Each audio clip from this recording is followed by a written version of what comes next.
Welcome back to Beyond the Wrench. My name is Jay Goninen, and I am your host.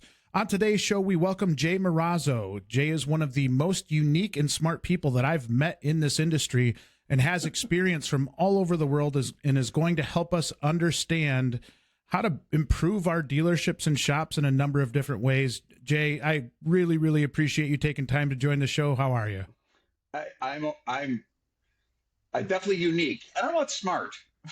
Smart. I'm giving you smart all day long. Thank you. I appreciate it. I'm very happy to be here. I'm very excited. I've been thinking about this all weekend. That's good. I think your I guess ability to maybe vocalize some of the stuff that I think is really impressive. And when I had the pleasure of talking to you prior to the show, I think that's going to come out in spades during the show. So really excited to have you on. But let's start from the beginning. How did you start your life off in this industry? I always say there's three ways into this business. There's the one of them is technical training. And you start off in garages, you went up that way. The other one's family or friends bring you in. So family, friends, especially blood or someone close to blood. And the third way is by mistake. So you just happen to get in, you get good at it, and then it's 20 years pass by, and what the hell? So I was number three by mistake. I was not a very good high school student, period. But everyone said, well, you can talk, you should sell cars. That's it. You seem to be able to talk. You talk a lot, so go sell cars. I wish I was, it's because I'm old enough that I could say, you know, when you're in those days, you were just stupid. Sorry, you're stupid. Maybe you should dig ditches for a living. That was that was what your high school counselors would tell you. Oh, wow, you're dumb. Maybe consider ditches. So I went to I went to a dealership and I was interviewed a few times. I remember the dealer. I'm not going to mention the stores because I get anyone upset. But he would look at you through a two-way window as you ate. He'd order your lunch, and if you ate fast, then they were more. That doesn't mean he wouldn't hire you, but he would think, okay, this person's a hard worker because they eat fast. And I grew up. I'm a Southern Italian immigrant. So my father was always working. So when lunch was over when he was done eating. So I learned to eat fast, and because of that. That's why I'm here. What a ridiculous story to get you. That's actually a great story. It's funny. Regretting this podcast? No, I'm absolutely loving it. And I think it's so funny when you hear different interview strategies from leaders in our industry. I actually worked for one at one point that and this is a long time ago, so it's probably changed a lot since. And I think this individual is retired, but one of their strategies used to be, after the interview was done, they would take them out for drinks and see how they really acted, right? So like it was different from the actual interview. And so I don't know the legality behind that, but it was part of their kind of spiel. And their intention, and I get it, was to ultimately just try to find out who you were. They're trying to see how much different is this persona that I'm seeing. How much of this persona is how much is this the real person? So I get it. I'm sure now you could do it, but you couldn't tell anybody. You'd have to have legal disclaimers and a lawyer with you. But I get the strategy. The very first consulting company I worked for was a company called Half a Car. It serviced Ford. And I honestly love this company because the culture was incredible. But I was in this waiting area with 5 other people. And they literally were trying to drive us nuts. And I didn't know it at the time. They would someone would pop in every 15 minutes and go, it'll just be a few more minutes. And they just kept doing this all day long, waiting. And 2 people bailed. They didn't have the patience anymore. They said, screw this, I'm not doing this interview. And I learned after the fact, they were just wanted to see how patient everyone was. I thought that was a very interesting tactic. That is really interesting. So let's go back to your sales career and kind of how it led to the consulting. I started off I was selling used cars and I sold used cars and I really went from, I have had a parts service sales journey from both just boots on the ground to management and which I love both. And what ended up happening was, you find yourself in a place, not everybody, you find yourself in a place that it's like, yeah, what am I going to do next? And I think it's a curse for a lot of us in the business because everyone sometimes you want to do the next thing because you're bored of what you're doing. And I'm one of those people. I get bored. I'm like, okay, now I'm Same. doing this. Um, what's going to happen next? And what would happen is we used to, I had people come into the dealership that would do training and consulting. And you'd see what they're doing. It's like, yeah, I wouldn't do it that way. I would do it different. Why do you do it this way? You start asking. And I think I think part of my nature is I'm just generally curious, which the business hates. We say we like it, but the business does not like curiosity because curiosity takes time. And we have no value of like, I wonder why. Fuck that. I'm sorry, I already swore. Enough of that. We don't have time for curiosity. It's called innovation. So I would be curious. Next thing you know, I'd be friends and I'm calling, and then I was recruited by a company. Again, its name was Half a Car. It was ended up being purchased by Marrazzo Reynolds that did coaching, training, and consulting in dealership. And I honestly, I could have retired with them. I loved them. They made me such a better car guy because I was a very typical egomaniac type person. I was. I wasn't just, oh, happy go lucky. I was kind of an ass. And suddenly you're surrounded with all these people who are way better than you. And you're humbled, like, oh my God, they're way better than me. So there's the big fish in the little pond, and all of a sudden you're around these incredible talents that some of them still in touch with today. And they really had they were quite about making you better. They had an amazing leadership process, onboarding process, and also talk about onboarding and mentoring. I have never seen an organization do it better than them as an organization, quite frankly. Since How did then, they, like, what stuck out about it? Like, obviously you're talking about it many, many years later. What was it that yeah. was really something that stood out to you about it? Well, of course, once they brought you on, it was all about to them. It's the culture and what is their belief system. So a big part of the belief system was their job was to help Ford grow. It was focused on Ford as the main client, and half a car was a metaphor for leasing, to lease a vehicle. But it was a belief system that the best way we believe that what's best for our clients is to put them into short-term trade cycles. Now, how you get into that trade cycle, if it was shorter financing or short-term lease, but we believed it made for happier customers, it made for better used car departments, it made it for a healthier dealership. We believed, I mean, there was even in the logo, there was a heart in the logo. We used to call it our half a car heart. There was a lot of love and passion developed with it. The founder of the company, he would tell a story about, he would look at a customer in a lot and he would say, I love you, I love you, I love you. I'm going to sell you a car today. That was the kind of culture that was passed down. And you became a believer real quick. And if you didn't, you didn't last. The coaching and mentoring process. So we were called catalysts. And the reason we were called catalysts is, as you know from you being a technician, it's something that creates a chemical reaction or helps facilitate a reaction. That's the definition of a catalyst. Well, we had a red book and a blue book. Why? Because they're red and blue.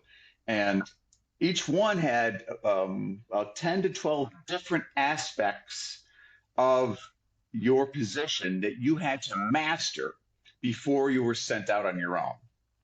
So you weren't just, hey, go check these boxes and go by. No, no, no, no.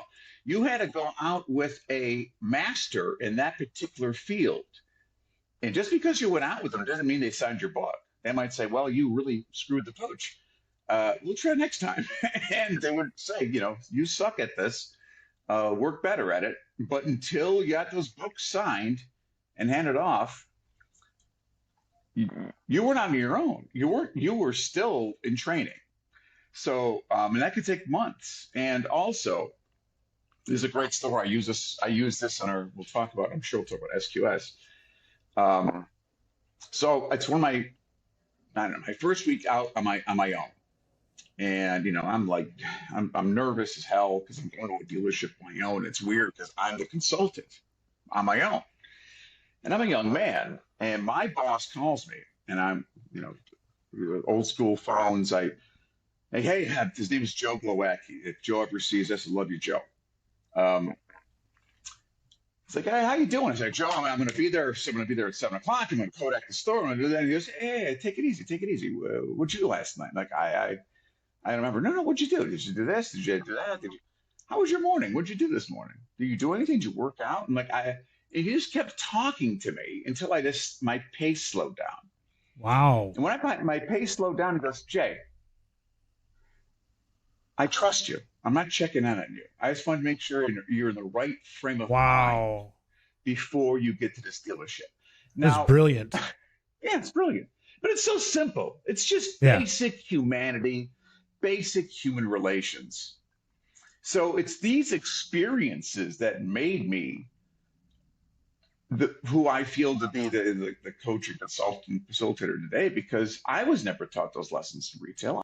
Well, And one of now, the things, and sorry to jump in here, but not at all. one of the things I that need really some stuck water. out was the fact that he called and said, I trust you. And just that word, even though it's just a word, really puts you at ease, because I think I went through the same type of scenario going into dealerships, in almost that you had that imposter syndrome a little bit, or maybe you didn't feel like you were ready for that role, right? And so when you're going in there, to have somebody in that position just say, calm down a little bit, and not say calm down, but just kind of talk you through it and say, I trust you. I trust that you're doing the right things.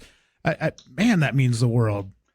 Well, and again, he kept talking to me until I started to actually calm myself down and focus on just being in the moment.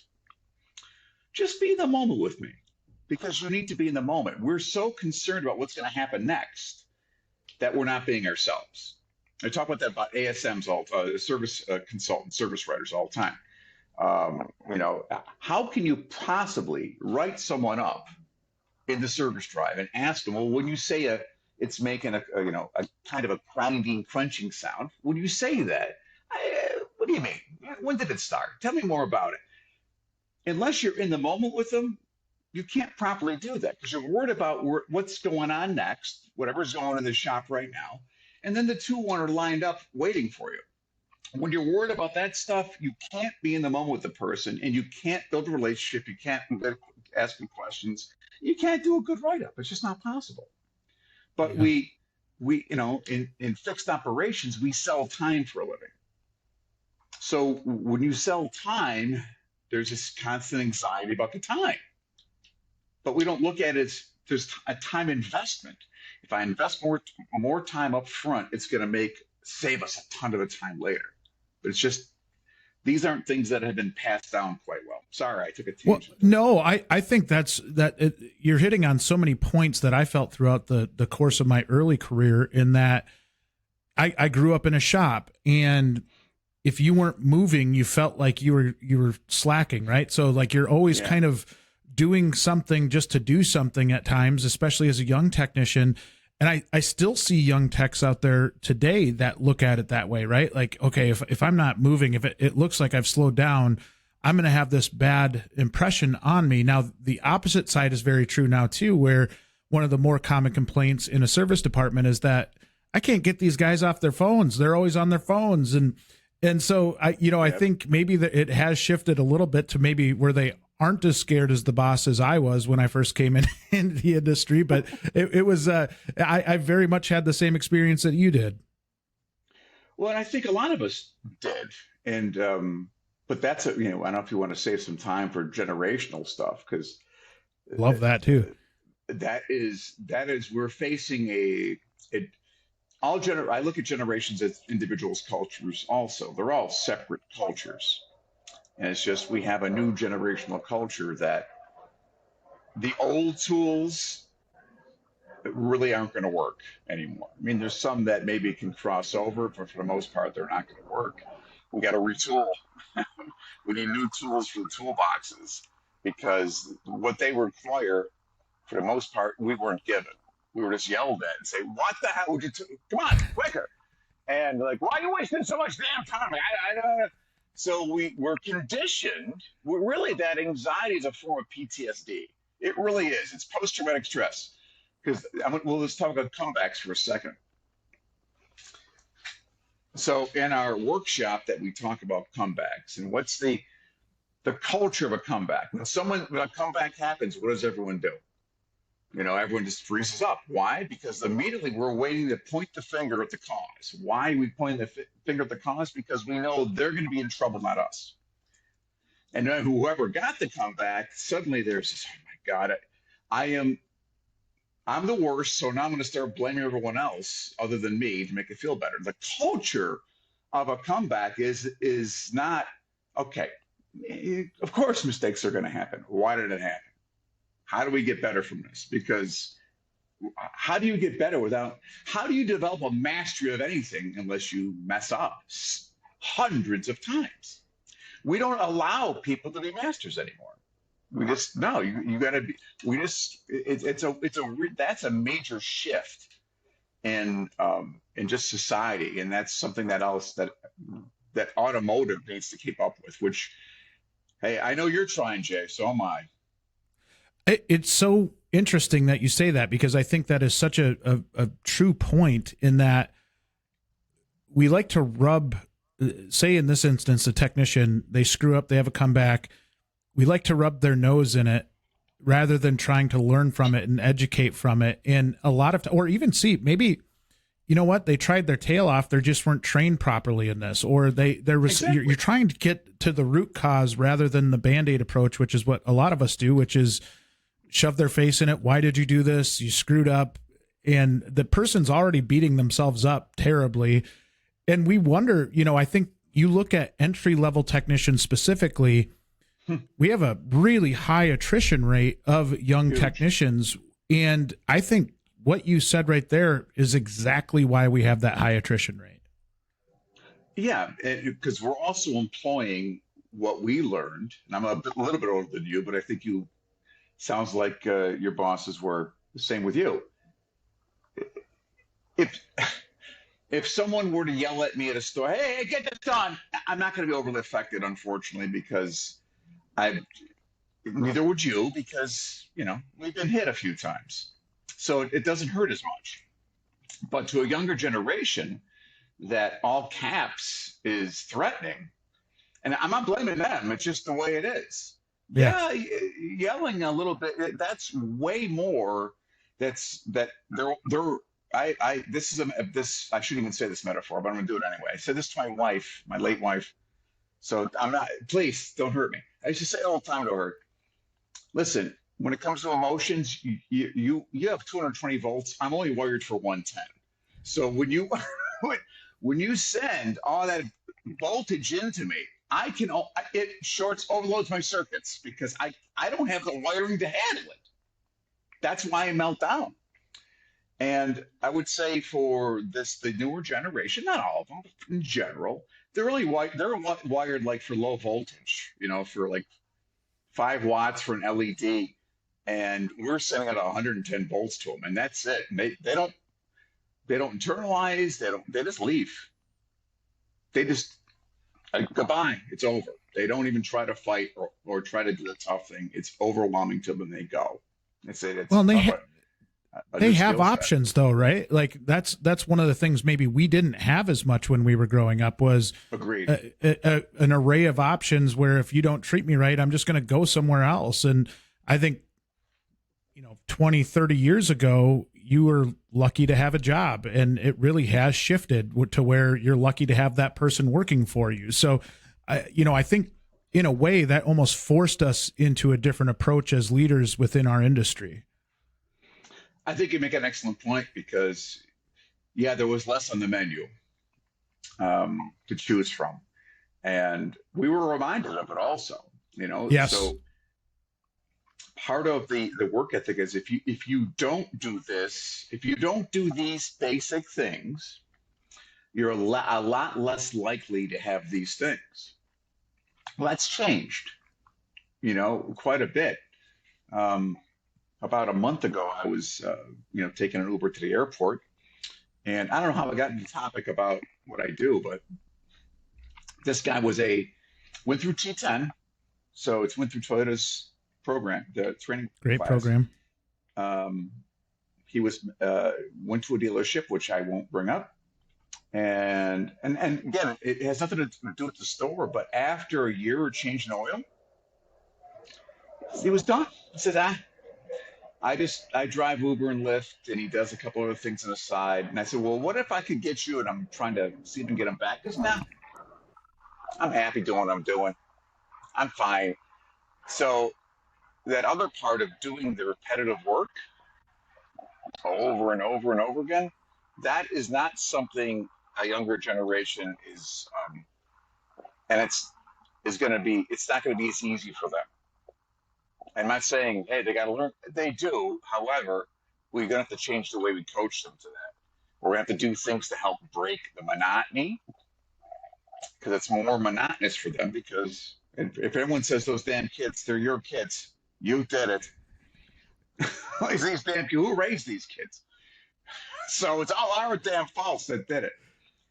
We need something to break the monotony. That's why I recommend accessories, accessorization. If you're into a store that understand the value of automotive accessories, accessories is a great way, like once a week, to get them off of that, to start doing some basic accessories to break the monotony. Because That's a good oftentimes idea. the young kids, I mean, what brought them into automotive? It's probably accessories. They either, if it was a truck or a small vehicle that they either lowered, they lifted themselves. That's kind of what got them excited in it. So that can help fuel some of that excitement to keep them going in the right direction.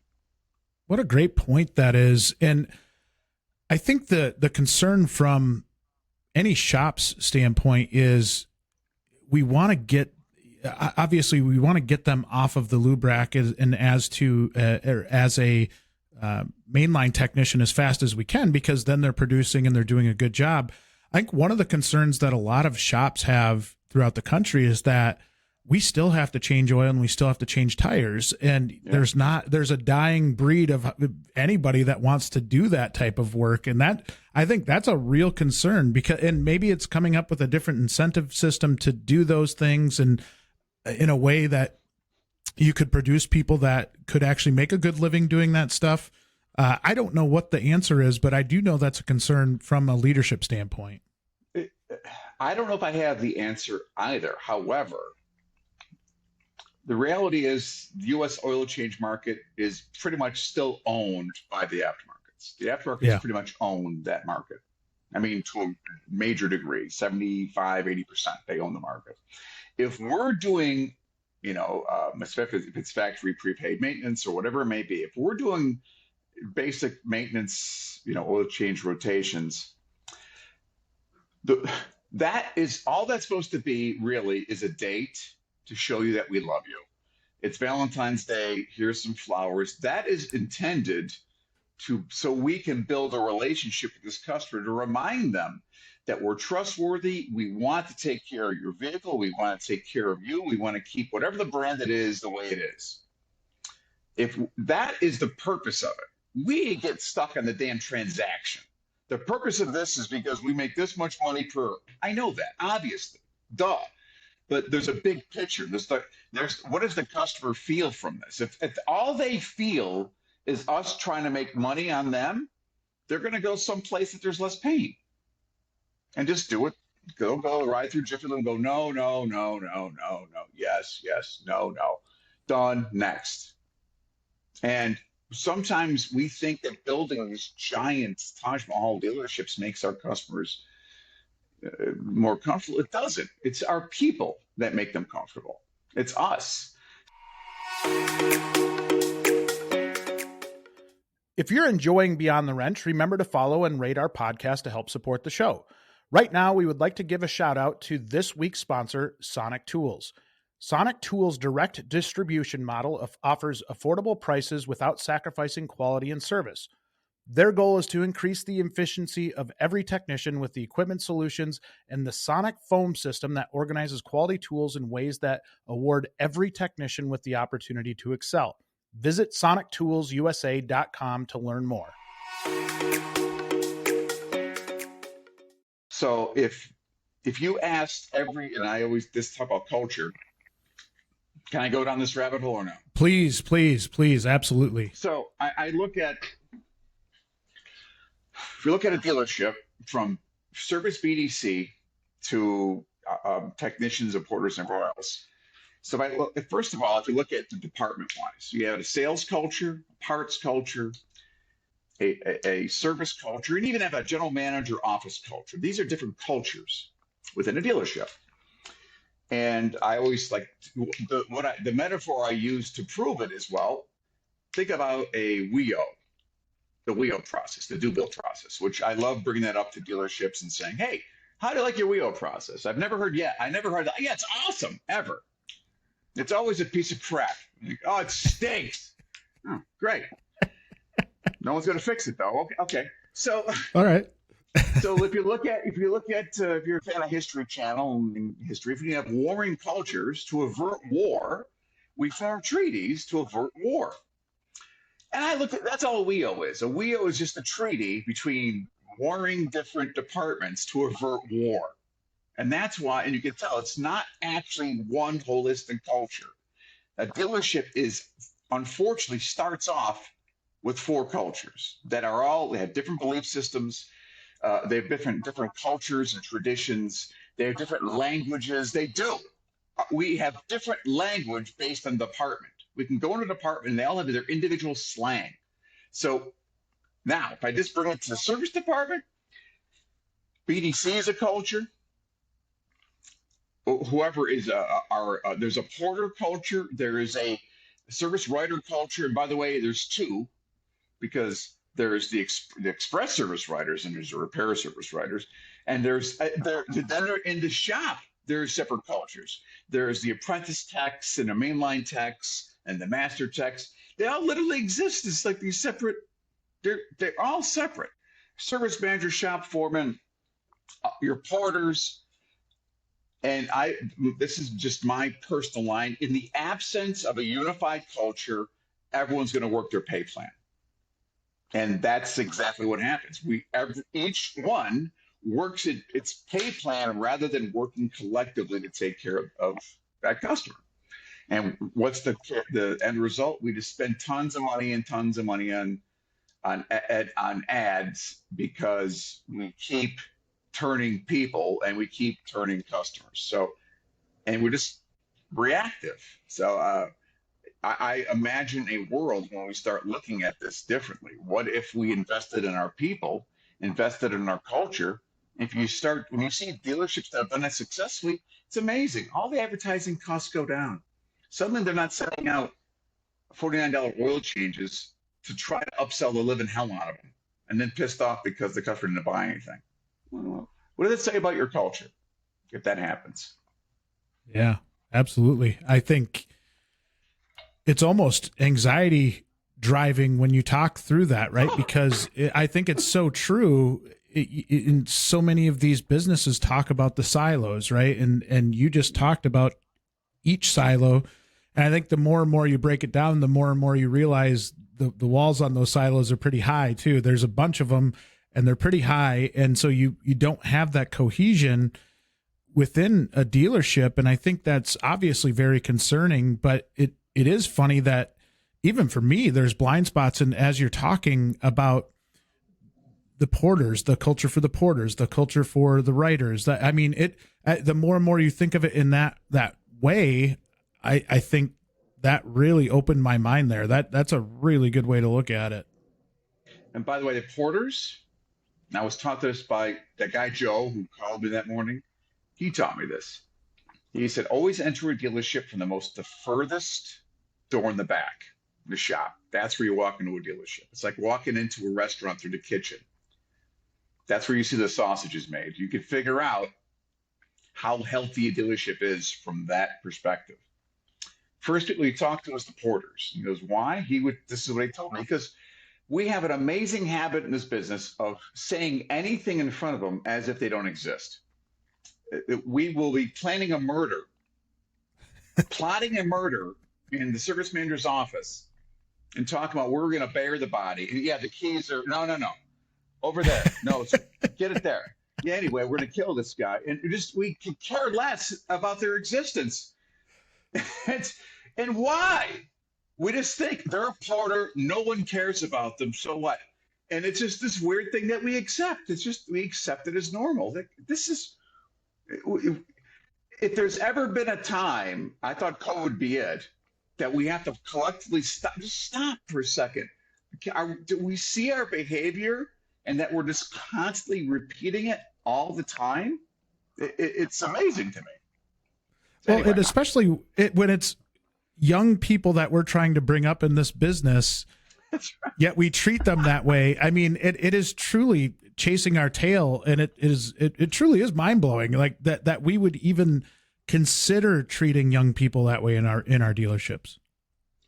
And because we're so obsessed with the transaction and not the relationship. Yes, I've always said. If you look at any prepaid maintenance program from a manufacturer, manufacturers, if they pay for the first how many oil changes and services. I mean, the purpose of this is to build a romance with the customer. That way they realize, wow, these people really do care about me. But we treat it like a one-night stand. This is no transaction. That's a one-night stand. This is what I want from this. Versus no, I want a long-term relationship, and that's the way we operate. And you know what? I'm not a person that wants to sell anything or prove anything. I'm not. I don't sell anything. I just want to provide a different way of looking at what we're doing. That's it. I'm not saying anyone to do anything different. I just can we just look at it can we just back the lens off a little bit? I understand the financial statement's really important because we don't have a dealership unless we're profitable. But can we just back the lens up just a wee bit so we can see it a little differently? That's my personal belief system. That is an absolutely solid point. I do think it's almost this weird dynamic that happened, right? Where I think over the years, the manufacturers got a little bit more interested in the financials of a dealership. The dealer principals then really in turn got very, very hyper focused on a P&L. And I think you start, over time, maybe losing some of what, you look 50 years ago, what a dealership was to now. It really was different. And in some ways it was, some ways the service department has always been kind of like, oh, go away. But I think the concentration, and the funny part is, I think even the manufacturers, once they started to see that they could sell more parts through the service department, that became more of a priority for them, right? And I think that's where the focus on, you're trying to drive profitability. Well, parts drive a lot of profitability. So that's a great part of our business. And then from the dealership standpoint on their own, hey, you know what? The service labor is good margin business. We should focus on that a little bit more. And so I think, in the past, and if you look, I'm a geek, you talk about history. I love the old school shops and just kind of understanding them or trying to understand them because, when their posted labor rates were $30 an hour, nobody cared about them whatsoever. And it was just, keep our customers up and going. And so I think as it shifted to being a more profitable department and taking more skilled labor, and that skilled labor being a higher dollar amount labor, right? Like it kind of perpetuated this feeling that we have to stay on top of our financials.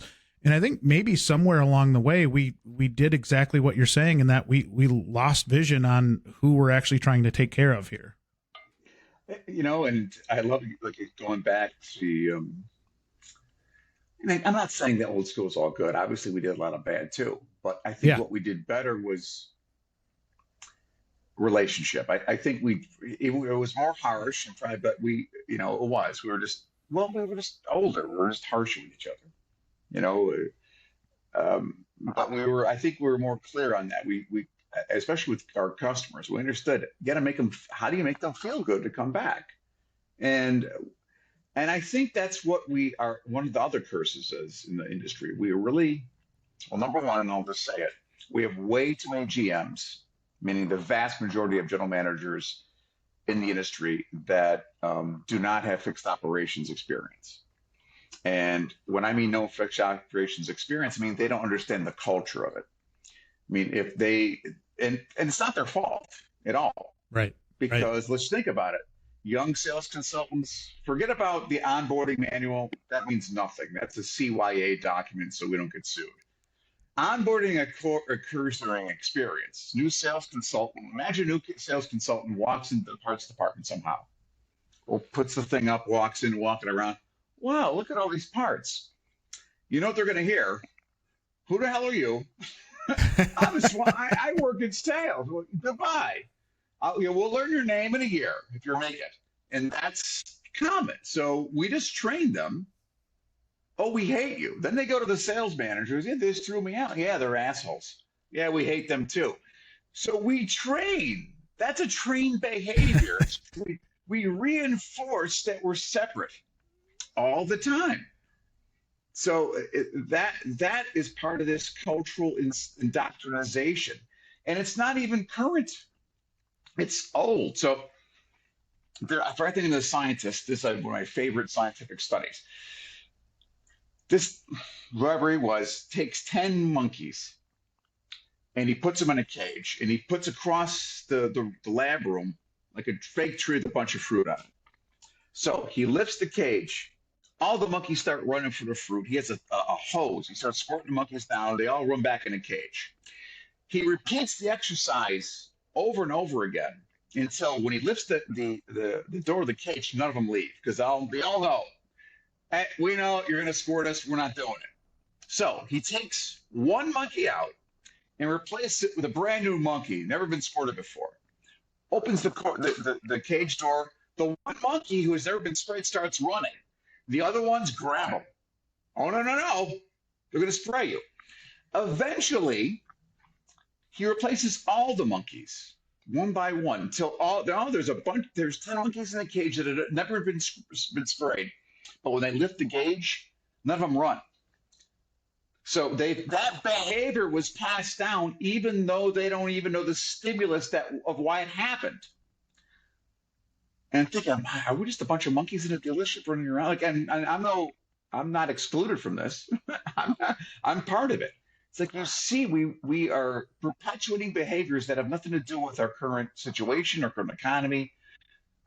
Nothing. It's fascinating to me. That's the other thing that drives me. I love anything that's about people. People fascinate me. I love sociology and anthropology, understanding the things that drive us and motivate us and why we do the things that we do. I've always found that fascinating. And a car dealership is a great place to see all kinds of crazy behavior.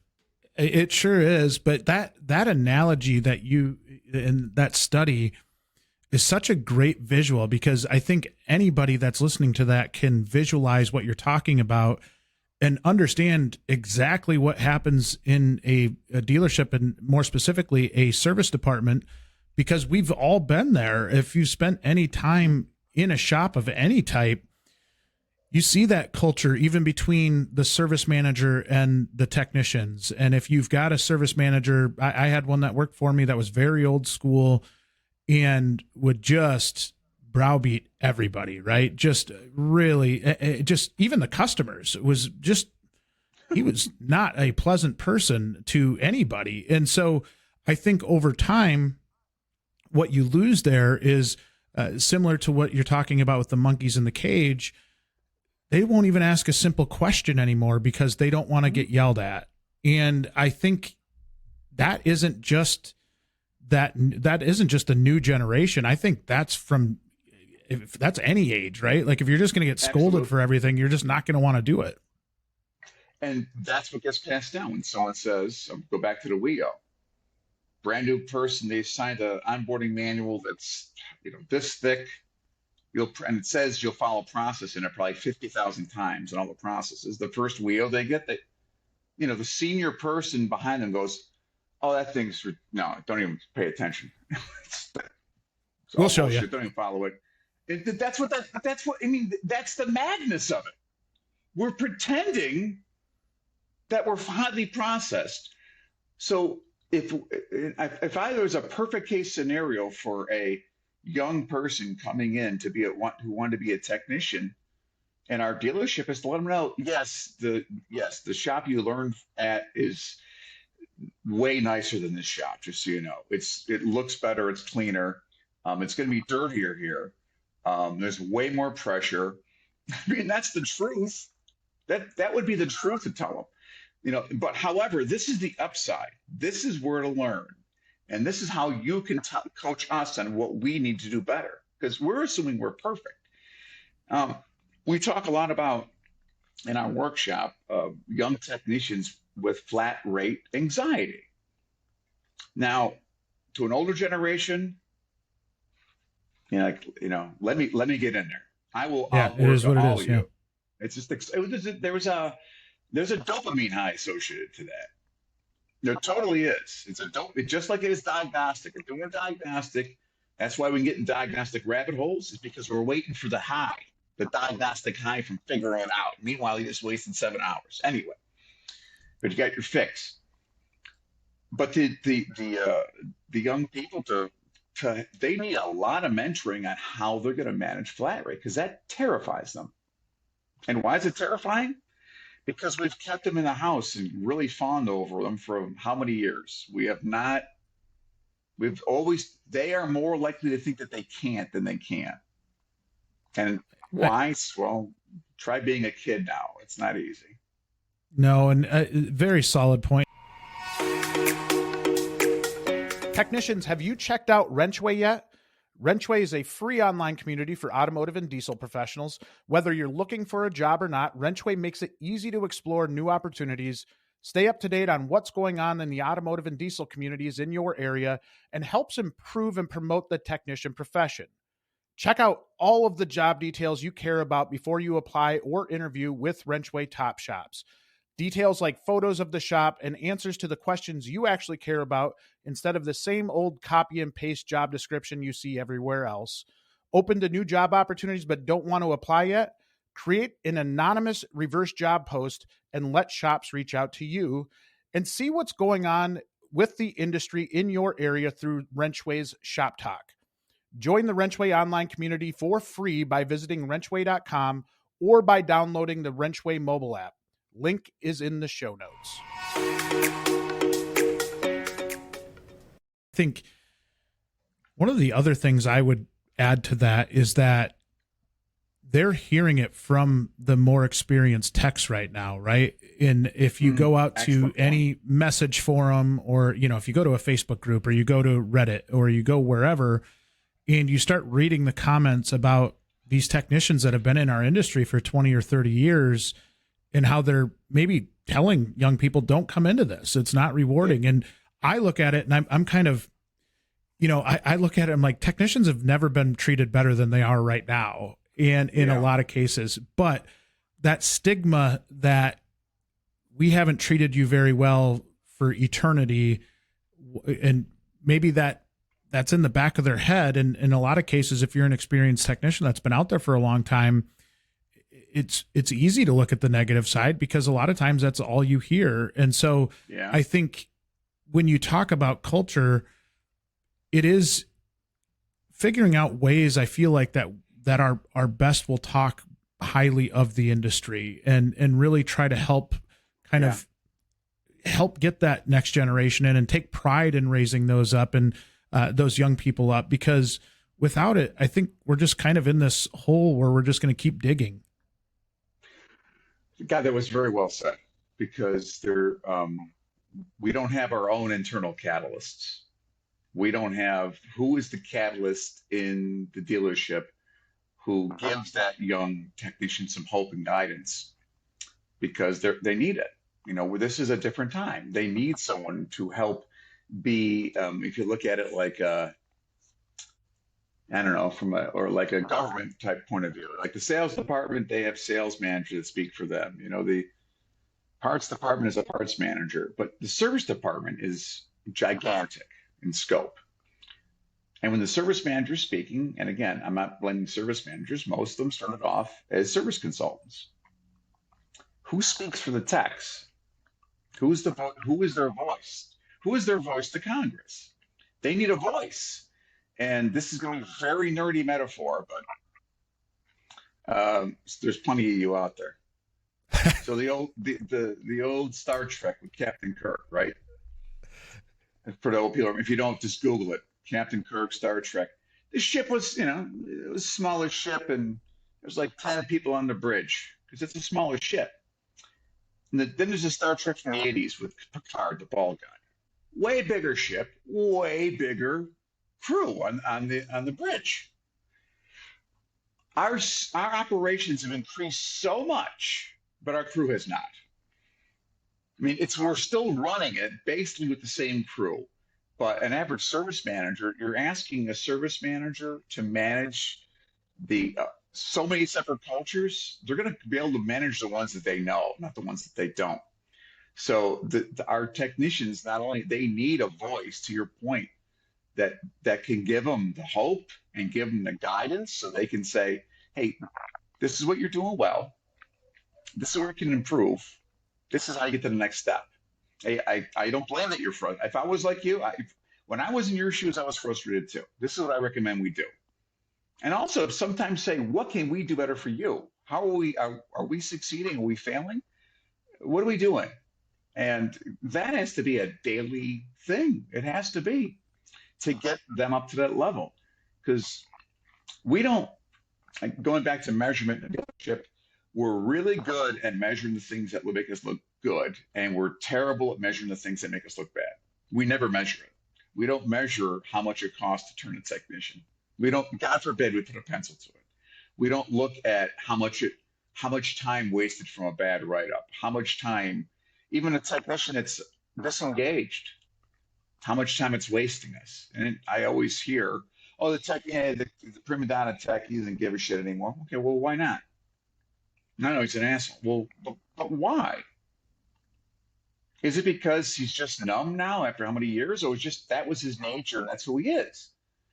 Because we're not done yet. I need to know why.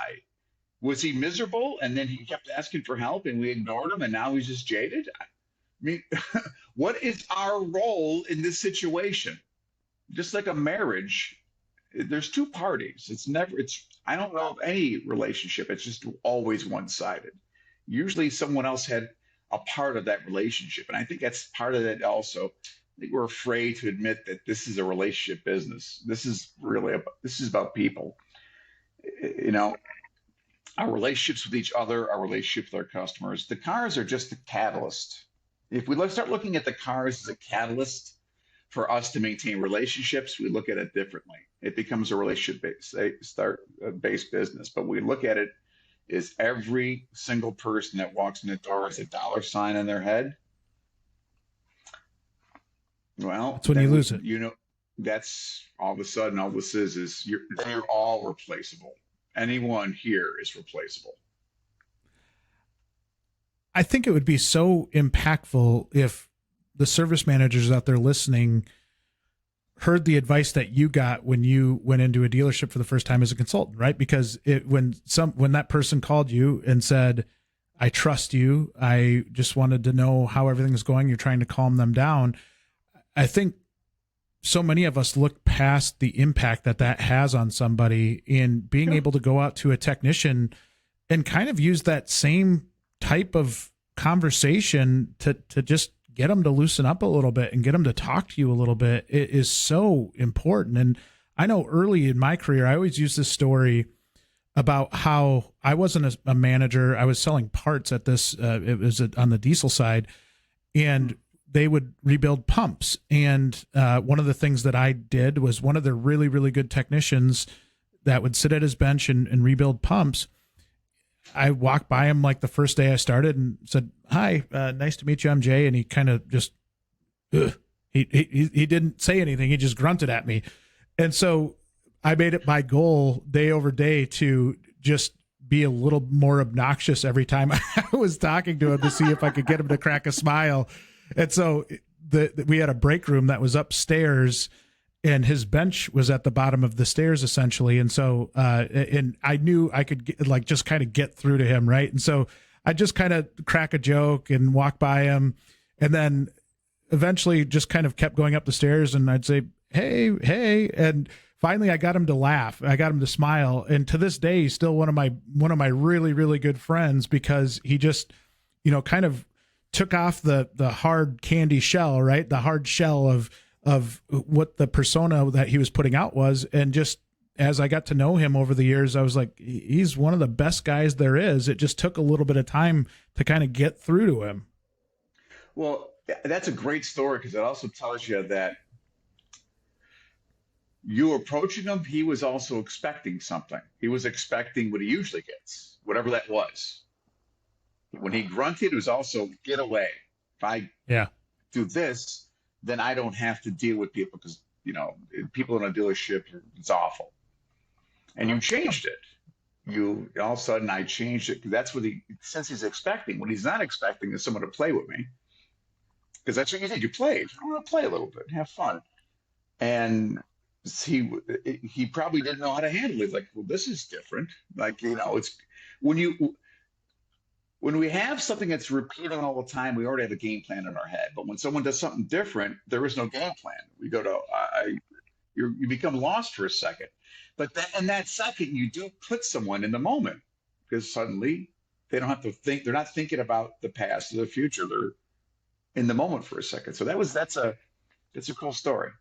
Well, it's so funny, because I think it's the same when you were talking about the silos between departments. I always think about that service manager and when those salespeople come around to their office.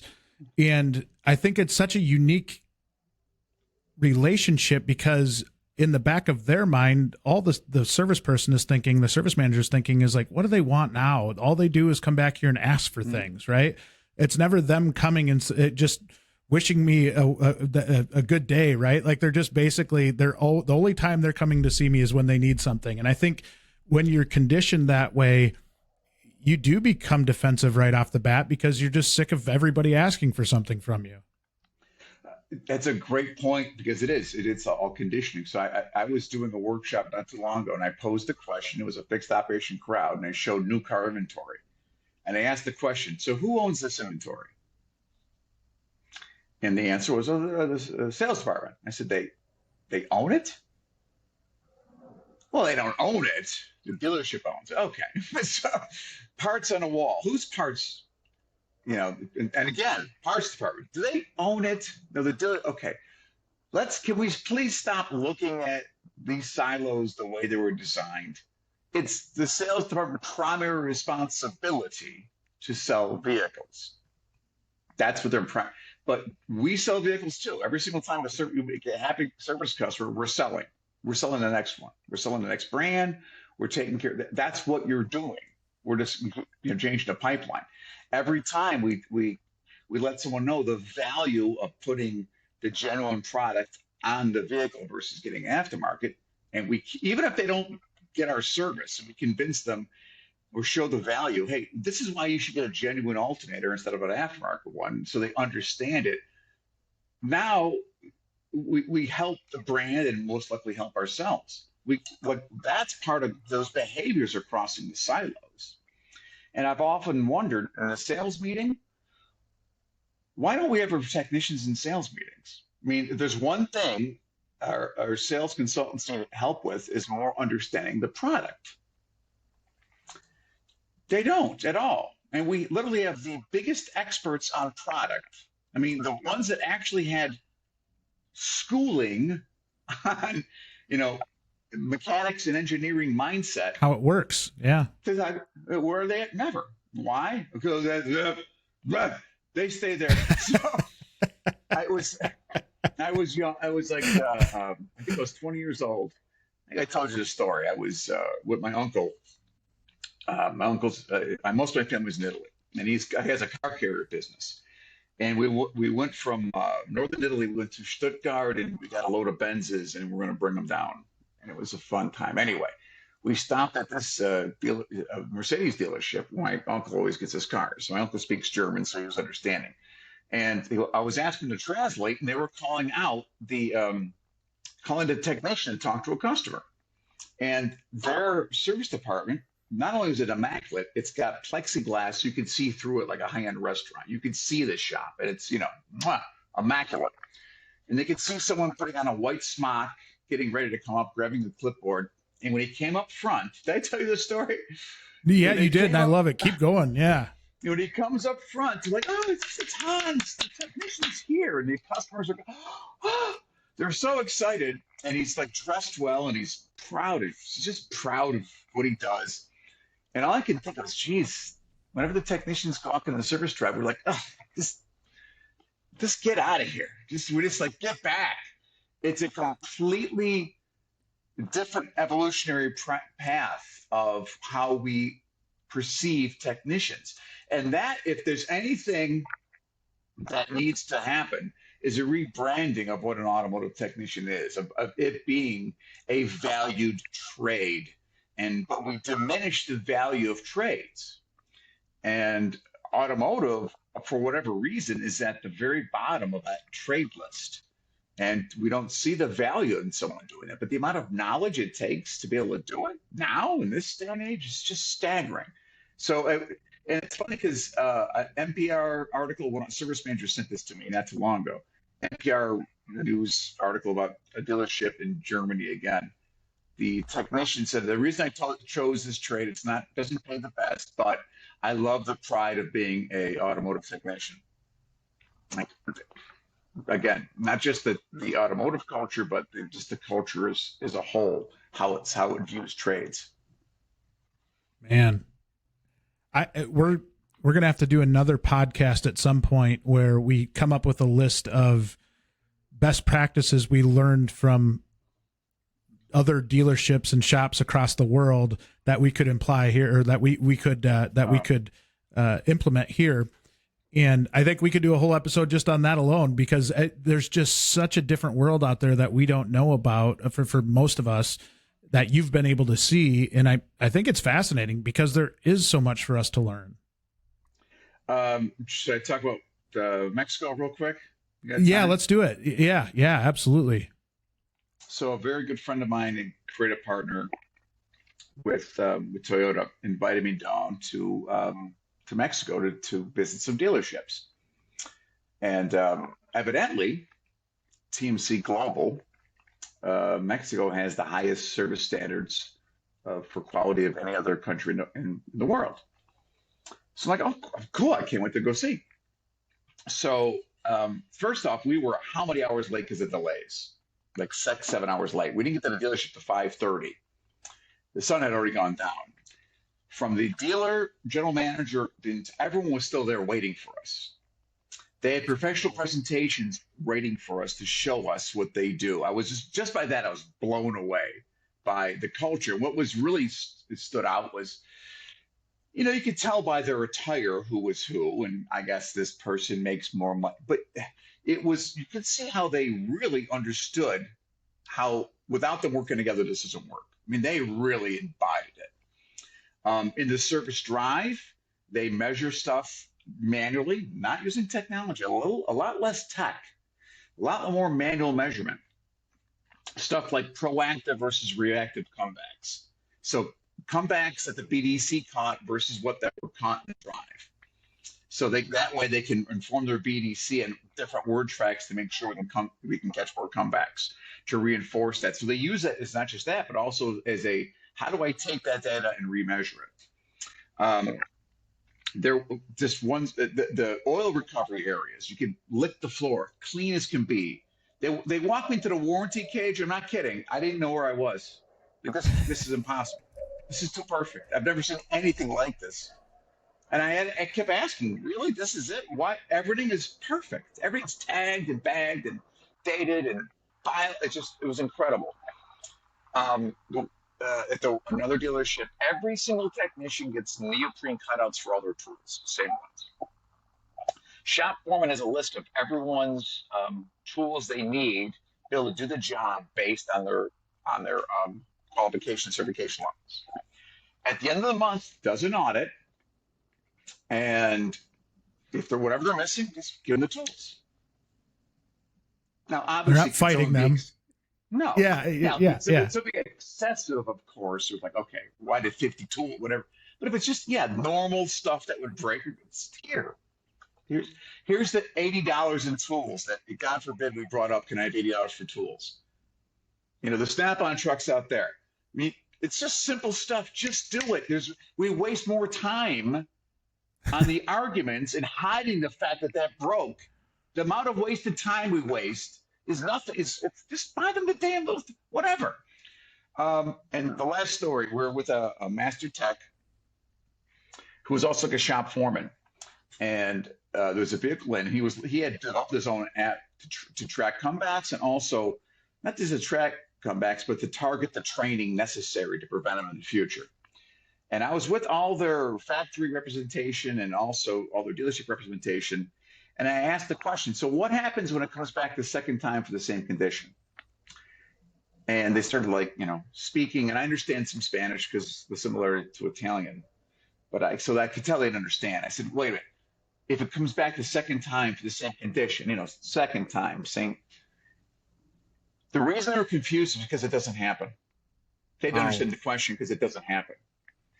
So if that doesn't tell you, it is a shocking difference. And when I do a workshop, I will just play with an open-ended question. I'll say, when I go to Mexico, I'm just shocked what I find down there, just to see what the responses are. And they usually are, it's terrible, this and that. And I just let them go.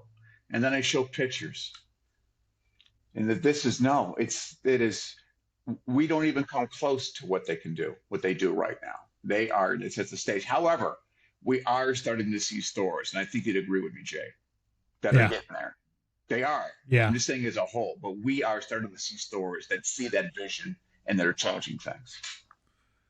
I couldn't agree more. And you changed my perception on it when you shared the photos with me. And as I was looking through the photos, I was just blown away.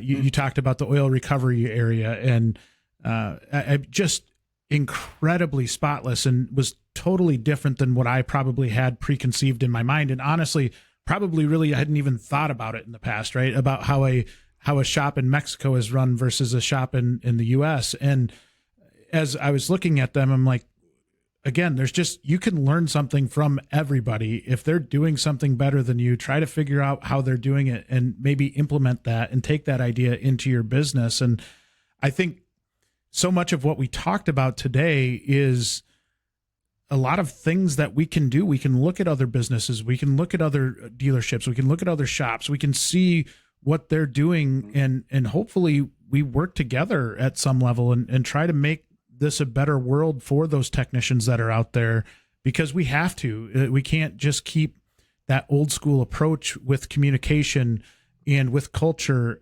because it just doesn't work anymore. And so everything you talked about today couldn't have been more spot on. It was such a pleasure to talk with you today. Oh, it's Jay. I thank you so much. I really enjoyed it. I'd love to do it again.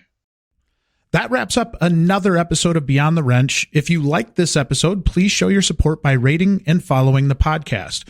You can also watch the video interviews on WrenchWay's YouTube channel. Speaking of WrenchWay, did you know Beyond the Wrench is managed and produced by the WrenchWay team? WrenchWay is an online community dedicated to promoting and improving automotive and diesel careers.